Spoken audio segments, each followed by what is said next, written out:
Hello everyone, আমি সায়নী চলে এসেছি অনেক যুগ পর একটা শর্টস ভিডিও নিয়ে। আজকে হচ্ছে 8ই মার্চ আর আজকে হচ্ছে ওমেন্স ডে। সো আমি আমার ইউটিউব চ্যানেলটা বিগত অনেক মাস ধরে বন্ধ রাখার তার একটাই কারণ, সেটা হচ্ছে আমি এখন অফিস জয়েন করেছি, দ্যাট ইজ এইচডিএফসি লাইফ। আমার ব্রাঞ্চ শ্রীরামপুর, নতুন ব্রাঞ্চ ওপেনিং হয়েছে চুঁচড়োতে। তো সেখানে আজকে আমাদের ওমেন্স ডে সেলিব্রেশন হবে। আর সেই জন্য ভাবলাম যখন অফিস জন্যই আমার এতদিন ইউটিউব চ্যানেলটা বন্ধ ছিল, তো সেই সুযোগে আজকে সেই সংক্রান্ত নিয়েই আজকের ব্লগটাকে শুরু করা যাক। তো চলো, আশা করব যারা আমাকে এতদিন এত ভালোবাসা দিয়েছো এখনও ঠিক সেভাবেই আমাকে ভালোবাসো, আমার ব্লগ দেখতে ভালোবাসো। আজকে পুরো দিনটা কিভাবে কাটাচ্ছি সেটা তোমাদের সাথে শেয়ার করছি। চলো ঝটপট করে রেডি হয়ে নিই। আমি আজকে এই সুন্দর নিয়ন কালারের কুর্তিটা সিলেক্ট করলাম। এখন স্টেশনে, আমাদের তেলান্ডু স্টেশনে বাইরেটা এত ভীষণ রোদ যে এভাবে না বেরিয়ে কোনো উপায় নেই। কাজগুলো আছে বলে শান্তিভাবে দাঁড়াতে পেরেছি। এখন প্ল্যাটফর্ম নতুন করে বাড়বে বলে সেই জন্য কাজ চলছে। আর আমার ট্রেন ঢুকে গেছে। আর বলতে না বলতে সুন্দর কেকটা তো তোমরা এখন দেখতেই পাচ্ছ, একদম আমাদের happy women's day special cake, একদম পিঙ্ক আর হোয়াইট দিয়ে ডেকোরেট করা, সো প্রিটি। আমরা সবাই মিলে এখন কেক কাটিং করে নিলাম, কিছু আমাদের স্যার কিছু বলছিলেন সেগুলো শুনে নিলাম এবং সুন্দর সুন্দর গিফটও পেয়ে গেলাম।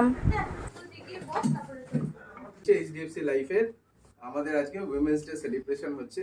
অ্যাজ এ পার্ট আমরাও এরকমই একটা অর্গানাইজেশনের পার্ট বলে আমরাও সেখানে করছি, আপনাদের সবাইকে ইনভাইট করেছি। অ্যান্ড উইমেন্স ডে স্পেশালে আমাদের সবাইকে চকলেট, ইয়াররিংস, বিউটিফুল নেকলেস সব গিফট দেওয়া হয়েছিল, আর দ্যাট ইজ মাইন। কত কিছু আয়োজন করা হয়েছে শুধুমাত্র আজকে আমাদের উইমেন্সদের জন্য। সো অ্যামেজিং, পাপড়ি চাট থেকে শুরু করে ফুচকা থেকে শুরু করে অনেক কিছু। এই যে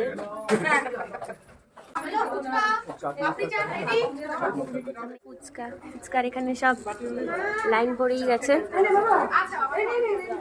আমরা দেখতেই পেলি এখানে এখন কেক কাট করে সব সার্ভ করে দেওয়া হয়েছে।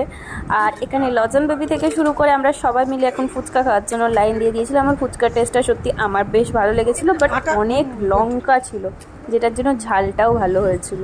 আর এখানে আমি এখন পাপড়ি চাট ট্রাই করছি।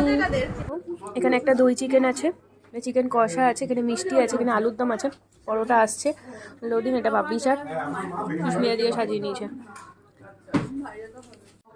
আর এই যে খাবারগুলো দেখালাম এগুলো আমাদের অফিসের সব মেন্সরা বানিয়ে নিয়ে এসেছিলো। সো সব মিলিয়ে জাস্ট দারুণ ছিল সমস্ত খাওয়া দাওয়া।